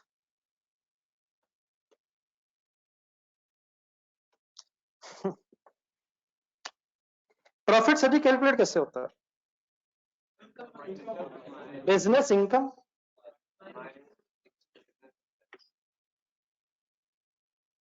Next line में लिखें बिजनेस इनकम, और उससे अगली लाइन में लिखें, बल्कि सॉरी एक लाइन छोड़ के उसके अगली लाइन में लिखें बिजनेस एक्सपेंसेस। अगर मैं बिजनेस की इनकम ढूंढ के बिजनेस के एक्सपेंसेस लेस कर दूं,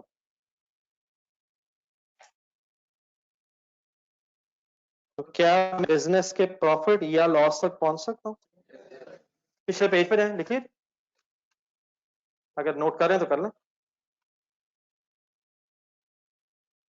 अच्छा, हो सकता है कि आपको महसूस हो कि मैं बार बार एक ही चीज रिपीट कर रहा हूं, लेकिन यकीनन अगर रिपीट कर रहा हूं तो इसीलिए है कि बार बार सोच के सुन के फाइनल हो जाए। ढूंढ के बताएं, बिजनेस की कोई इनकम कहीं नजर आती हो आपको? और 6 लाख इनकम है यार, वो तो प्रॉफिट है। हम क्या ढूंढ रहे हैं? वो टोटल कमाई ढूंढ रहे हैं। तो कितनी टोटल कमाई है? लिखे 32 लाख। कोई और भी तो इनकम है ना यार, फर्स्ट पॉइंट में भी तो इनकम हुई है 10 मिलियन, बैंक लोन भी तो इनकम है। क्या कैश आना इनकम है? पॉइंट नंबर 1 पीछे पेज पे चले, पॉइंट नंबर 1 देखें, क्या कैश आना इनकम है या कैश का कमाना इनकम है? पॉइंट 1 में कैश नहीं आया, कैश आया है, कैश आया, लेकिन कहां से आया है? तो वो कैश कैपिटल है। मेरे वर्ड सुनिएगा गौर से, वो जो कैश आया वो एसेट है, लेकिन वो कैश आया कहां से? इसलिए वो कैपिटल भी है। नंबर 2 पढ़े, क्या लोन लेंगे तो कैश नहीं आएगा? कैश नहीं आएगा, तो क्या कैश जो आएगा वो एसेट है? कैश एसेट है। अगर कैश लायबिलिटी है तो बेटा सारा मुझे दे दे जितना जेब में। कैश लायबिलिटी नहीं है, कैश एसेट है, लेकिन क्योंकि ये कैश वापस करना है तो इसका ये एस्पेक्ट कि इस कैश ने वापस जाना है, ये लायबिलिटी है। क्या पॉइंट नंबर 1 में कैश एसेट है? यस, लेकिन वो कैपिटल भी क्यों है? ओनर से है। पॉइंट नंबर 2, क्या कैश जो है वो एसेट है, लेकिन वो लायबिलिटी भी क्यों है? क्योंकि उसको वापस करना है। पॉइंट नंबर 8 में आ जाए, नीचे जंप मारे, क्या पॉइंट नंबर 2 में 32 लाख रुपया कैश एसेट नहीं है? क्या कैश 32 लाख रुपए का आएगा? क्या वो एसेट नहीं है? लेकिन क्या वो कैश हमने कमाया है? देयरफॉर वो इनकम भी है। तीनों सेंटेंस रिपीट करें, नंबर 1 पढ़ के जरा मुझे बताएं वो क्या क्या है। ना ना, मैंने नहीं ये बोला, जो प्लीज जो मैंने बोला वो ट्राई करें। ये क्या है और क्या है? भी है। नंबर 2, नंबर 8, भी है, भी है। क्यों इनकम भी है? क्योंकि ये कमाया है। वो क्यों इनकम भी नहीं है? वो कमाई नहीं है, वो तो कमाई नहीं है। ओके जी, तो क्या 32 लाख के अलावा कोई और इनकम तो नहीं? आ जाए वापस। अब क्या ढूंढना है सर? बिजनेस के एक्सपेंसेस ढूंढे। पॉइंट नंबर 1 पे, 2 में। अब बेटा जो नीचे चीजें डिस्कस हो गई है, मेरे बार बार बात हो रही है, उनको फिर यहां रहने दें। पॉइंट नंबर 2 में इंटरेस्ट है, लेकिन नीचे आ गया होगा। नंबर 4 में, नंबर 3 में, नंबर 3 में, 4 में, 5 की बात भी नीचे हो गई है, सैलरीज वाली। 6 में, 7 पे, एक मिनट रुके, एडवर्टाइजमेंट की बात नीचे हमने शायद दोबारा नहीं की है। तो क्या एडवर्टाइजमेंट अब मैं एक्सपेंसेस की लिस्ट में शामिल करूं? आज कैलकुलेटर आपके पास यकीनन होगा, आज भी रह गया है। इंशाल्लाह मैं इसकी लिस्ट भी अभी बनवा दूंगा दोबारा, उसकी वर्किंग भी लिख दूंगा, लेकिन जरा काइंडली कैलकुलेटर पर वर्किंग शुरू करें। मंथ एंड हो गया है, क्या 20,000 एक्सपेंसेस में लिखें? लिख लें 20,000 कैलकुलेटर पर, ना जीरो कम हो ना ज्यादा हो, पूरा हिसाब सही रखें। पॉइंट नंबर 8 देखें, ढूंढे कोई एक्सपेंस है इसमें? इसमें कौन सा एक्सपेंस है? ये तो इनकम है। 26 लाख तो एसेट है या था? अब क्या है? लिखे 26 लाख, पूरे जीरो सही कीजिएगा। माय डियर, कैलकुलेशन हो रही सर, ऐसे कैसे हो सकती है? ये तो मुझे खड़ा होना चाहिए, मैं वेला खड़ा। 26 लाख प्लस करते हुए कंफर्टेबल है सब? क्या है, किस चीज की लिस्ट बन रही है अभी, किस चीज का टोटल हो रहा है? नंबर 9 में है। क्या इस लिस्ट का ऑलरेडी टोटल है? कर दें टोटल, बिस्मिल्लाह पढ़ें, इज इक्वल टू दबा दें। नहीं मिस्टर हमाद, पॉइंट नंबर 9 भी तो देखे ना यार। एक सेकंड, मैं एक छोटी सी वर्किंग जरा ब्रैकेट में कर दूं। 20,000 plus 26 lakh and plus 1,13,000। Everybody is comfortable? Kindly बताइएगा क्या टोटल है? 27,33,000। आप भी इससे एक छोटी सी वर्किंग लिख लें ब्रैकेट में, और अमाउंट टोटल करके सामने लिख लें। जी माय डियर, टोटल सबका हो गया ऑनलाइन एज वेल?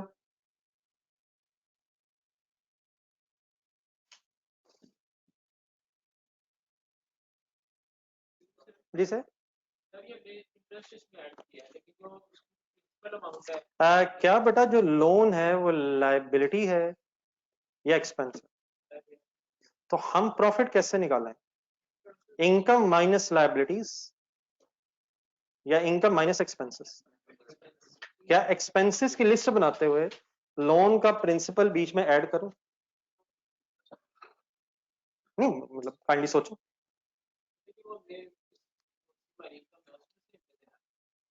नहीं सर जी, हमने कैश में से लोन वापस करना, यही चीजें तो हमने सेग्रीगेट करनी है। अपने कैश वाले एसेट में से लोन वापस करना है या इनकम में से लोन वापस करना? नहीं सर नहीं, जो हमारा प्रॉफिट है वो तो इनकम ज्यादा होने की वजह से। हमारा एसेट हर वो चीज होगी जिससे हमें फ्यूचर फायदा मिलना। क्या कैश से हम कुछ फ्यूचर में खरीद सकते हैं? मेरी बात गौर से सुनिएगा जरा। या प्रॉफिट में से कुछ आप फ्यूचर में कुछ चीज खरीद लेंगे? दोनों से। फर्ज करें आपकी जेब में कैश ना हो, प्रॉफिट हो। प्रॉफिट कैश की शक्ल में अगर होगा तो उससे कुछ खरीदेंगे। आप कैश पकड़ाएंगे कुछ खरीदते हुए या प्रॉफिट पकड़ा देंगे? ले यार, यही चीजें बेटा क्लियर करनी है। एसेट, कैश से कुछ खरीद सकेंगे हम। हाँ, कैश कमाएंगे तो खरीदेंगे। पॉइंट नंबर 8 पढ़े जरा। क्या 32 लाख कैश आएगा या 6 लाख कैश आएगा? तो कैश तो 32 लाख होगा। हाँ यकीनन उसमें से कुछ एक्सपेंसेस भी है, कुछ एसेट भी हमने खरीदे हैं, लेकिन इस सारी स्टोरी में हमने कमाया कितना है, नेट कितना कमाया, वो भी कैलकुलेट करने लगे। सिर्फ उनको जब देखा ना हमने पॉइंट नंबर 8 को, तो 6 लाख नजर आया, लेकिन क्या उस 6 लाख को कमाने के लिए हमें कुछ खर्चे भी करने पड़े, कुछ और खर्चे भी करने पड़े? ये 20,000, वो 1,13,000। क्या शॉप चलाते हुए जो हमें खर्चे करने पड़े, वो सारे खर्चे भी कैलकुलेट करके लेस होने चाहिए इनकम में से, ताकि रिमेनिंग प्रॉफिट सही कैलकुलेट हो सके। सिर्फ चीजों का अगर डिफरेंस लें वो तो 6 लाख है, 32 लाख रुपीस एंड 26 लाख रुपीस। लेकिन क्या उस 6 लाख को कमाते कमाते हमारे कुछ और खर्चे भी हो गए हैं? तो हम देयरफॉर कहां तक पहुंचना चाहते हैं कि नेट करके हमारी इनकम कितनी ज्यादा है? आई होप कि कुछ क्वेश्चन एड्रेस हो गए। Any other confusion? देन बेटा अब ये कल अब मैंने आपसे छोटी सी एक चीज डिस्कस की थी कि अगर इनकम में से एक्सपेंसेस लेस करने हैं तो एक ब्रैकेट की बात की थी मैंने। अच्छा नीचे जो मैंने ब्रैकेट लगाई ना ये सिर्फ कैलकुलेशन के लिए, इसको उससे मिक्स ना कर दीजिएगा, ये सिर्फ मैंने एक ब्रैकेट लगा के फिगर्स को ऐड किया है। लेकिन अब किसके साथ ब्रैकेट लगाऊं बताएं, ताकि क्या निकाल लूं, बिजनेस प्रॉफिट।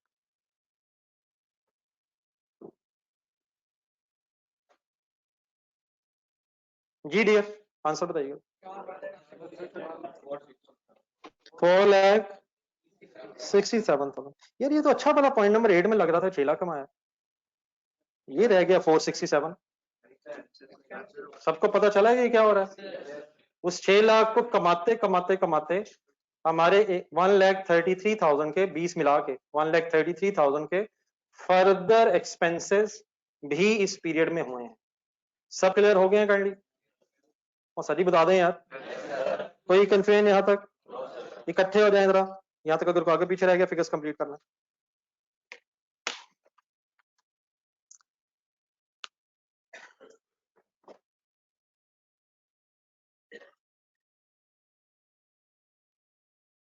जी कोई ऑनलाइन स्टूडेंट्स का क्वेश्चन हो।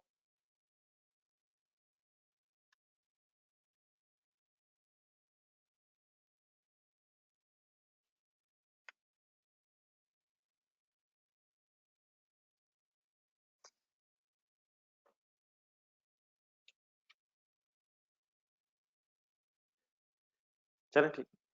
अच्छा बेटा एक वर्ड मैं बार बार लिख रहा हूं, बिजनेस इनकम, बिजनेस एक्सपेंसेस, फिर बिजनेस प्रॉफिट।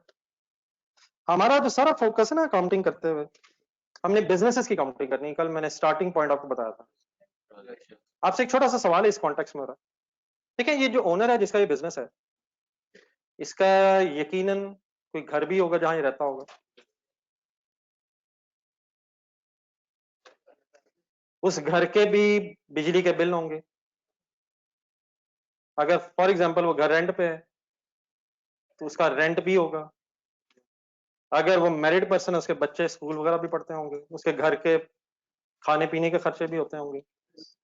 तो क्या बिजनेस का प्रॉफिट कैलकुलेट करते हुए ओनर के पर्सनल एक्सपेंसेस भी लेस करके बिजनेस का प्रॉफिट निकाला जाए? इलॉजिकल सी बात है। अगर हम बिजनेस में प्रॉफिट कैलकुलेट करना चाह रहे हैं तो हमें सिर्फ क्या कंसिडर करना चाहिए, बिजनेस के एक्सपेंसेस। सिमिलरली फर्ज करें ओनर का घर है जो अपना, उसका अपना है, ओन घर है उसका, उसने अपने घर के जो फर्स्ट फ्लोर है वो रेंट पे दिया हुआ, रेंट पे दिया हुआ है, और उसकी शॉप भी है। तो क्या वो जो उस फर्स्ट फ्लोर का रेंट उसको मिल रहा होगा वो उसकी इनकम होगी? उसकी इनकम होगी, लेकिन क्या वो इनकम भी शॉप का प्रॉफिट कैलकुलेट करते हुए कंसिडर होना चाहिए? तो इन अदर वर्ड्स बिजनेस का प्रॉफिट कैलकुलेट करते हुए ना तो personal income of the owner और ना ही कोई personal expense of the owner consider होना चाहिए। सिर्फ क्या क्या कंसिडर होना चाहिए? बोल रहे सर जी क्या होगी? बिजनेस का प्रॉफिट अगर निकालना है तो सिर्फ बिजनेस से रिलेटेड इनकम्स और बिजनेस रिलेटेड एक्सपेंसेस कंसिडर होना चाहिए। फर्स्ट करें उसके 3 बिजनेसेस हैं, बिजनेस 1 2 एंड 3। बिजनेस 2 का अगर प्रॉफिट निकालना है तो किस किस की कोई इनकम और एक्सपेंसेस नहीं आने चाहिए, सिर्फ 2 की इनकम 2 के एक्सपेंसेस आना चाहिए। 3 की इनकम निकालते हुए 3 की इनकम निकालते हुए 3 का प्रॉफिट निकालते हुए 3 की इनकम 3 के एक्सपेंसेस। तो personal incomes personal expenses of the owner should not be considered while calculating the profit of the business। ये एक सेंटेंस इसके नीचे लिखें, personal incomes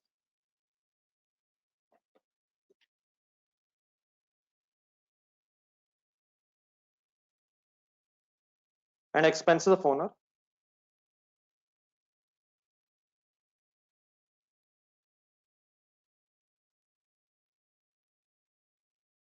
should not be considered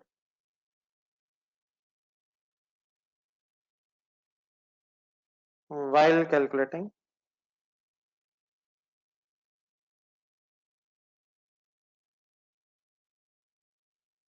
profit of the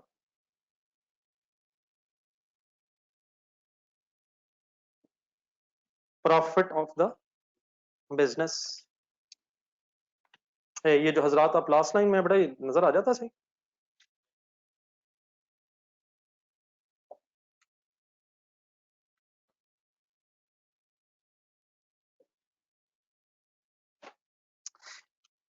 any question किसी का?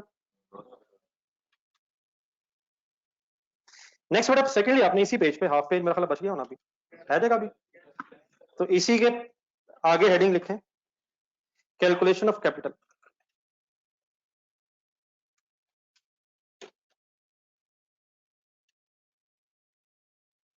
After first month of business.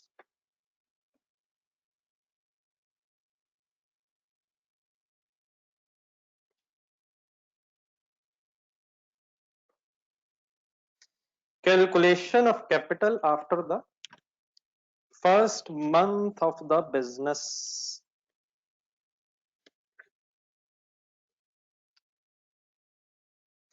अब इस discussion को जो आगे हम करेंगे समझने के लिए आप सब लोग अज्यूम कर लें कि ये शॉप आपकी अपनी है। इट मींस आप इस शॉप के ओनर हैं। तो फर्स्ट पेज में जाएं, बताएं आपने कितने लगाए थे, कितने पैसे लगाए थे। कैपिटल कहते किसे? उस अमाउंट को जो ओनर की हो, ओनर की वो अमाउंट जो बिजनेस में हो, that is called as capital. तो आपकी कितनी अमाउंट इस बिजनेस में लगी हुई है? 10 मिलियन। महीना बेटा बेंड हो गया। क्या मैं कह सकता हूं इस अमाउंट को देख के कि आपके बिजनेस ने ये प्रॉफिट 4,67,000 कमा लिया है? और सर जी अपना समझ के बताएं तो सही है, इसमें करने वाली क्या बात है? क्या अब ये प्रॉफिट आपका नहीं है? अपना समझे, अपने अपना बिजनेस समझे, मेरा नहीं है। क्या आप कहेंगे कि महीने बाद मेरे इस बिजनेस में जो 4,67,000 अर्न हुआ है, प्रॉफिट अर्न हुआ है, ये मेरा है? मेरा है, आप भी कह रहे हैं मेरा है। महीने बाद बताएं क्या आपके इस बिजनेस में 10 मिलियन ही है, या अब आपने इस बिजनेस से ये भी कमा लिया है? क्या आपका ये राइट बनता है कि इसमें से जितने चाहें निकलवाएं? क्या ये भी आपका है? तो अब महीने बाद आपका इस बिजनेस में कितना पैसा हो गया है? 10 मिलियन प्लस 4,67,000 बोल दिए मैंने। क्या ये प्लस करके बोलेंगे या माइनस करके बोलेंगे? इग्नोर करके बोलेंगे। अपना समझना, आपने अपना समझना। 10 मिलियन आपने लगाया और 4,67,000 आपने कमाया। अब आपका कितना टोटल हो गया? इन दोनों को मिला के ही होगा, प्लस करके होगा या माइनस करके होगा। तो अब मैं कैलकुलेट क्या करना चाह रहा हूं, हेडिंग मैंने क्या बनाई है, पढ़ के देखें जरा। महीने बाद कितने होगा कैपिटल, कैसे कैलकुलेट होगा? दोनों का प्लस कैसे करेंगे, इंग्लिश में देखिएगा मैं कैसे लिखता हूं। कैपिटल एट द स्टार्ट, है पहले सुना। कैपिटल एट द स्टार्ट कितना था?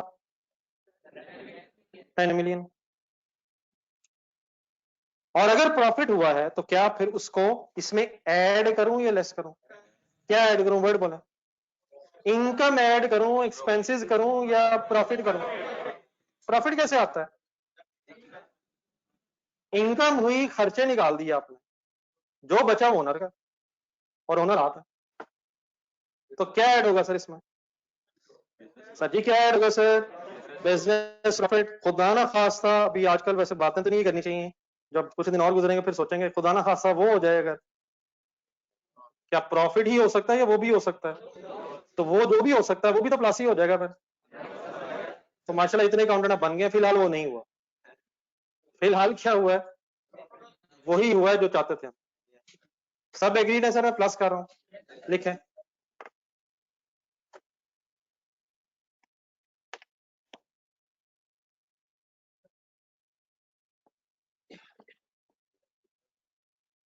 Capital at the start means शुरू में था कितना प्लस प्रॉफिट। फिलहाल महीने के एंड पे अब हमारा कैपिटल 1,04,67,000 रुपीज है। लेकिन अभी 1 मिनट टोटल ना कीजिएगा, एक छोटी सी डिस्कशन बीच में और शामिल करना। प्लस क्लियर है? प्लस क्लियर है माय डियर? देन बेटा फिर अब वंस अगेन अपना ही बिजनेस समझे। आपने 4,67,000 कमा लिया है, अपना घर जहन में लाएं, घर के एक्सपेंसेस भी हैं, आप तो सारा दिन बिजनेस को टाइम देते हैं, तो क्या घर के एक्सपेंसेस को मीट करने के लिए अब ये आपका राइट बनता है कि आप इस प्रॉफिट में से जितनी जरूरत है वो पैसे निकाल के पर्सनल यूज कर लें? जाने दें यार, ये तो प्रॉफिट बिजनेस का है यार। बिजनेस किसका है? प्रॉफिट किसका है? तो क्या ये आपका राइट है? तो वो पैसे जो आप पर्सनल यूज के लिए बिजनेस से निकलवाएंगे उन पैसों को कहते हैं ड्राइंग्स। मैं भी लिखूंगा जो मैंने बोला, पहले जरा हजम कीजिएगा। किन पैसों को ड्राइंग्स कहते हैं? वो पैसे बिजनेस से जो पर्सनल यूज के लिए ओनर निकलवाता है उसको कहते हैं ड्राइंग्स। क्या ड्राइंग्स करने से आपके बिजनेस में पैसे बढ़ जाएंगे? क्या ड्राइंग्स करने से कैपिटल कम हो जाएगा? कैपिटल किसे कहते हैं? ओनर के पैसे जो बिजनेस में होते हैं। तो पहले अगर एक छोटी सी डेफिनेशन लिखनी है, 2 लाइनें 3 लाइनें रख के, ये जो 467 लिखा है इसके नीचे 3 लाइनें रख लें, जगह बन जाएगी ना? तो एक ड्राइंग्स की तरह डेफिनेशन लिखना है।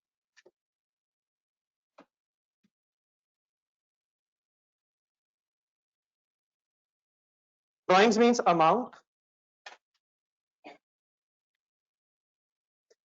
Taken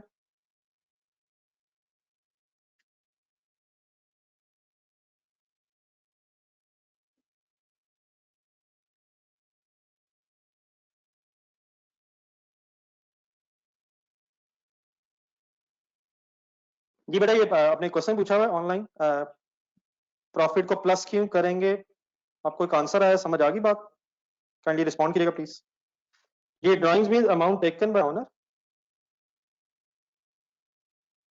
from business. Kindly please अगर कभी कोई क्वेश्चन पूछे उसका रिस्पॉन्स आए तो जरूर। अच्छा चलो एक्सप्लेन करता हूँ। Amount taken by owner from business for personal use या for personal purposes. Amount taken by owner from business for personal purposes. ये बेटा मैंने प्रॉफिट क्यों ऐड किया है, 1 मिनट जरा काइंडली दोबारा सुन लें सब लोग, अगर किसी को कंफ्यूजन है तो काइंडली जरा रिवाइज कर लें मेरे अपने ज़हन में मेरी बात। देखिए, जब ओनर ने बिजनेस स्टार्ट किया तो उसने 10 मिलियन बिजनेस में पैसे लगाए, इन्वेस्ट किए।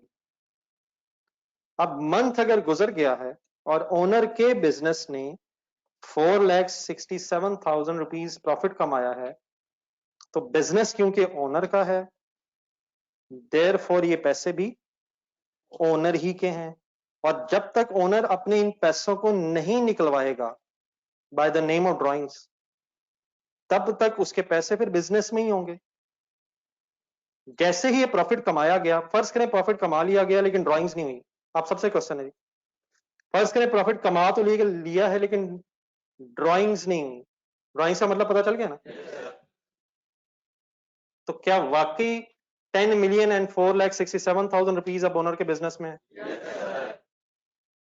लेकिन अगर वो ड्राइंग्स कर ले तो ऑब्वियसली जितने पैसे वो ड्रॉ कर लेगा उतने पैसों से उसका कैपिटल कम, मींस उसके पैसे बिजनेस में कम हो जाएंगे। ये बेटा बेड रेस्ट है प्लीज। आप लोग ऊपर वापस आए जो लोग क्लियर हैं। क्या करो सर, ड्राइंग्स का क्या करो? अब ये कुछ जरूरी नहीं है कि 4,67,000 वो पूरा ड्रॉ करे, जितनी उसको फिलहाल जरूरत है उतनी वो ड्राइंग्स करेगा। तो for example, for the sake of discussion, let us assume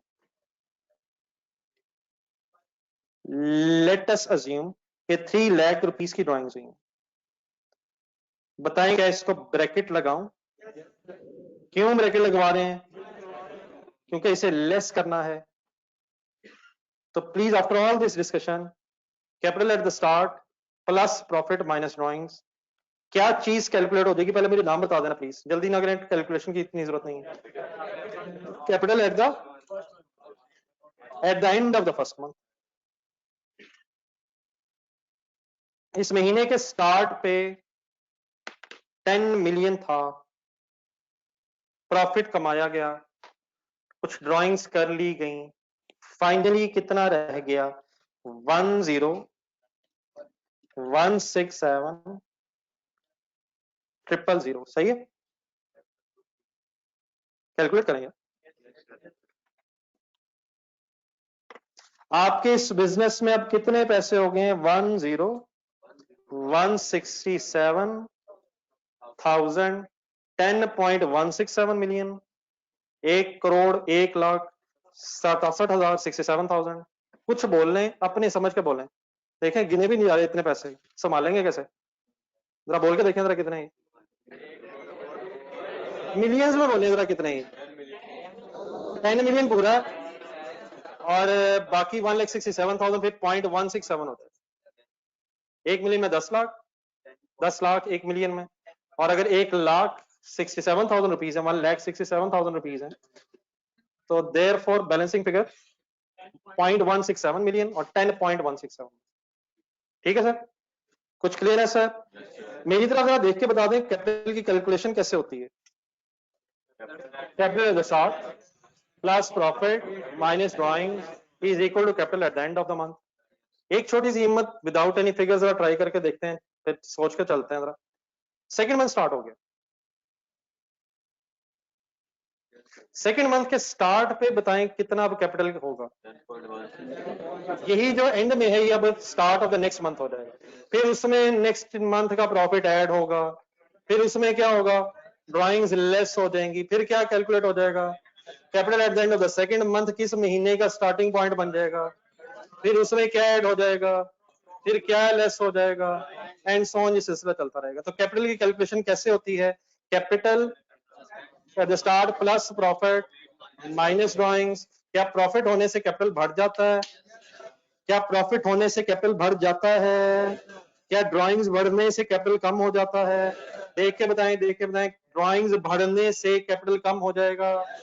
अगर 3 लाख की बजाय 4 लाख ड्राइंग्स होती तो कैपिटल 1,0,067, 1 लाख और कम हो जाना था। किसके बढ़ने से कैपिटल बढ़ेगा? और ड्राइंग्स के बढ़ने से, एक आखिरी सेंटेंस लिखे जरा, इंक्रीज इन ड्राइंग्स